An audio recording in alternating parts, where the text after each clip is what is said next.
Hello friends, बाल junior classes में आपका स्वागत है। मैं जन्मेजय में और आज की वीडियो में क्लास 4 का इंग्लिश जो उसमें लाइन बाई लाइन बच्चे जो इंग्लिश की बुक में पढ़े हैं उसमें किस प्रकार के क्वेश्चन बनते हैं और बच्चे उसको कैसे अच्छा नंबर पा सकते हैं, ये मैं आपको बताने के लिए इंग्लिश में आज आया हूं। तो आइए आपको मैं दिखाता हूं कि ये 5 या 6 फैक्ट्स ऐसे हैं जो हर बच्चों को इसको कैसे सॉल्व किया जाता है ये तो पहले आना चाहिए।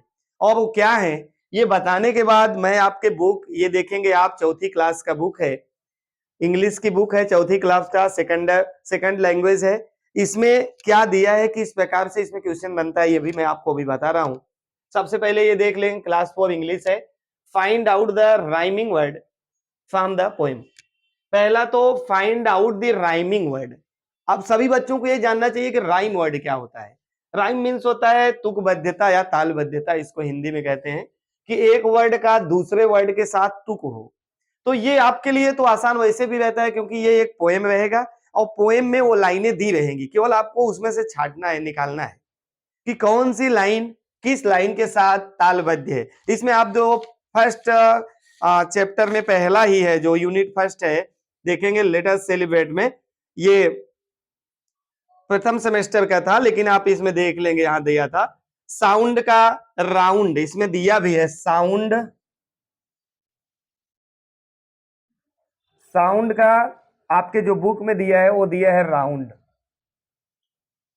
फिर देखेंगे अगला इसमें दिया है माई, फिर दिया है स्काई, फिर इसमें दिया है थ्री, तो उसका दिया है थ्री। तो इस प्रकार से ये राइम वर्ड होता है। राइम वर्ड मतलब तुकबद्धता, एक वर्ड का दूसरे वर्ड के साथ सेम तालबद्धता होना चाहिए, यानी कि उसका जो ताल होना चाहिए, जो आवाज होना चाहिए, वो एक वर्ड का दूसरे के साथ मिलता हो। जैसे साउंड राउंड, माई, स्काई, थ्री, थ्री या ट्री, इसका दिया थ्री थ्री। तो ये आपके बुक में दिया रहेगा, यानी कि एक पोएम दिया रहेगा और पोएम में ये सब रहेगा, आपको उसी में से। और ज्यादातर तुकबद्धता यही होता है कि फर्स्ट लाइन थर्ड लाइन से, पहली लाइन कोई दिया है, दूसरी दिया है, तीसरी दिया है, चौथी, पहली लाइन तीसरी लाइन से, दूसरी लाइन चौथी लाइन से, यही ज्यादा तालबद्ध होता है। तालबद्धता इसी में ज्यादा बने रहते हैं। लेकिन आप पोएम देखेंगे तो उसके माध्यम से ये तालबद्धता आसानी से कर सकते हैं। फिर देखो दूसरा किस प्रकार कहता है, राइट द अपोजिट, ये रहा, arrange the alphabetical following word in alphabetical order. दिए हुए वर्ड को अल्फाबेटिकल ऑर्डर में लिखो। अल्फाबेटिकल ऑर्डर में कैसे लिखना है, आप देखेंगे, आप ए से लेकर ए टू जेड, जेड तक जितने वर्ड हैं, इसमें से कुछ वर्ड ऐसे हैं जो उसमें प्रयोग किए जाएंगे, उनसे आने वाला शब्द इसमें प्रयोग किया जाएगा, तो उन प्रयोग वाले शब्दों में 4 या 5 ऐसे शब्द बने रहेंगे, उसमें से देगा कि कौन सा अल्फाबेटिकल के क्रम में पहले आता है। जैसे मैं आपको एक दिखा देता हूं, यहां दिया है एग्जाम्पल के तौर पर SKY स्काई, और दिया है गुड, GOOD गुड, अगला दिया है ट्री, TREE, अगला दिया है लैंड, LAND लैंड। देखें अभी इसमें हाँ एक और दिया है बॉल, BALL। अब अल्फाबेटिकल क्रम में कहने का मतलब है कि ए से जेड तक जो मैंने शब्द पढ़ा है, ए से ए टू जेड तक जितने भी वर्ड हैं, अल्फाबेट हैं, वर्डमाला है, उसमें से ए से जेड तक में क्रमतः कौन पहले आता है। तो सबसे पहले ए आता है, ए में इसमें शुरू होने वाला कोई शब्द नहीं है, इसके बाद बी आता है तो बी से है, तो अल्फाबेट के क्रम में अगर देखा जाए तो बॉल पहले नंबर पे आएगा। गाइस समझ गए होंगे, अल्फाबेटिकल क्रम में आपको ऐसे ही लिखना है, बी से शुरू होने वाला वर्ड पहले लिखा गया, इसके बाद सी आता है, फिर डी आता है, इसमें नहीं है, ई, एफ, जी, एच, अब देखो जी आता है, जी से गुड हो गया, फिर एच, आई, जे, के, एल, एल आता है तो लैंड हो जाएगा, M, N, O, P, Q, R, S, S आता है, एस के वाई हो गया, और इसके बाद ट्री हो जाएगा। ये आपका रहा अल्फाबेटिकल क्रम में लिखना। कभी कभी ऐसा होता है कि एक ही शब्दों से दो शुरू हो जाते हैं। जैसे टी से ये हुआ है तो टी से एक और हो जाएगा। तो टी के बाद वाला जो वर्ड है वो अल्फाबेट के क्रम में कौन से स्थान पे ये देखना होता है। जैसे टी से ये हुआ, टी से एक और हुआ, तो टी के बाद दूसरा वर्ड इसमें जो आया है उसमें जो आया है वो क्रम में कैसा है, आगे पीछे कैसे है। जैसे इसको मिला रहे वैसे उसको भी मिला लेंगे। तो मैं समझता हूं कि अगर arrange the following words in alphabetical क्रम, मतलब अल्फाबेटिकल ऑर्डर में अगर लिखने की बात आ जाएगी तो आप आसानी से कर सकते हो। Right the opposite word, opposite belong शब्द सेनोनिम्स करके आएगा, इसका एंटोनिम्स करके आएगा। ये सेनोनिम्स सॉरी समानार्थी होता है, इसका दूसरा वर्ड होता है एंटोनिम्स। एंटोनिम्स, एंटोनिम्स भी आ सकता है। एंटोनिम्स मतलब भी होता है अपोजिट वर्ड, विलोम शब्द। तो जैसे किसी शब्द को लिखना उसका विलोम शब्द लिखना, ये तो आपको वैसे भी मैंने आप ऑफलाइन क्लास में सभी से बताया था। जो नए लोग देख रहे हैं वो भी एंटोनिम्स वर्ड अपोजिट वर्ड का मतलब समझते होंगे बच्चे, ये आप तैयार कर लेंगे। और जितना भी आपके बुक में है एंटोनिम्स वर्ड, यहाँ देखो सब दिया है, बहुत सारा एंटोनिम्स सैनोनिम्स सब दिए हैं। तो ये एक्सरसाइज, पहली बात तो बच्चों को अभी ये देखने को मिलता है कि जो यहाँ दिया गया है, मैंने कि जो लेसन पढ़ने के लिए दिया जाता है, कुछ बच्चे ऐसे होते हैं ना, ज्यादा से ज्यादा बच्चों मैंने देखा है बच्चों को कि वो ये जो इधर एक्सरसाइज दिए भर दीजिए, आपको ये लेसन से कोई मतलब नहीं है। बच्चे ऐसा करते हैं, मैंने क्लास में पढ़ाया है, देखता हूं। जैसे कोई लेसन आ गया, दूसरा लेसन, सर इसको आप भरवा दीजिए, बस दूसरा भरवा दिया ना, उसका जो ऊपर दिया है जो आपको पढ़ना है, इसका स्टोरी जो दिया जा रहा है, इससे उनके नहीं मतलब है। मतलब ये आप नहीं पढ़ेंगे तब भी चलेगा, ऐसा बच्चों को मानना होता है। लेकिन ऐसा नहीं होता है। आप उसको भर भले लिए, भर के फेयर में करके दिखा दिया, लेकिन आप उसको समझ नहीं पाएंगे।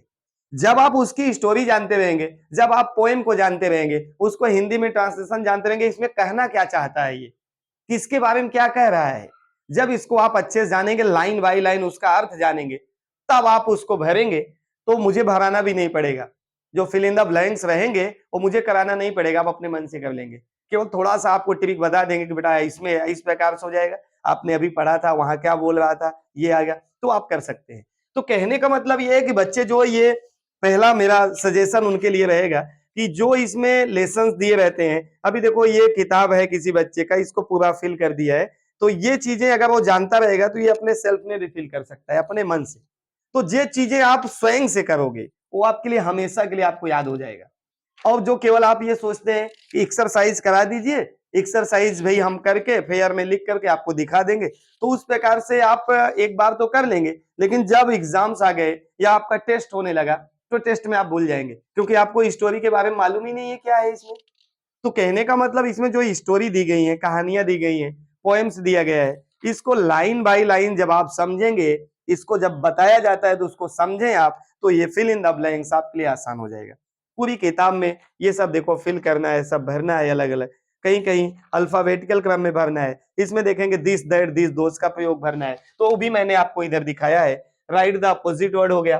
फिर देखो ये है राइट करेक्ट प्रीपोजिशन, इसमें आता है इन का प्रयोग, ऑन का प्रयोग, अपान का प्रयोग, इनटू का प्रयोग, एट का प्रयोग। ये भी मैंने ऑफलाइन क्लास में बच्चों को लिखाया है, उसको समझाया है, तो ये भी लगभग बच्चे कर लेते हैं। लेकिन इस पे भी थोड़ा ध्यान देंगे, जो आपके बुक में है फिल इन द ब्लैंक्स में दिया है जो लिखने के लिए, उसमें करेक्ट प्रीपोजिशन भरने के लिए इन, ऑन, अपान, इनटू, एट, ये सब आप बारीकी से इसको समझ लेंगे कि इनका प्रयोग होता कहाँ है।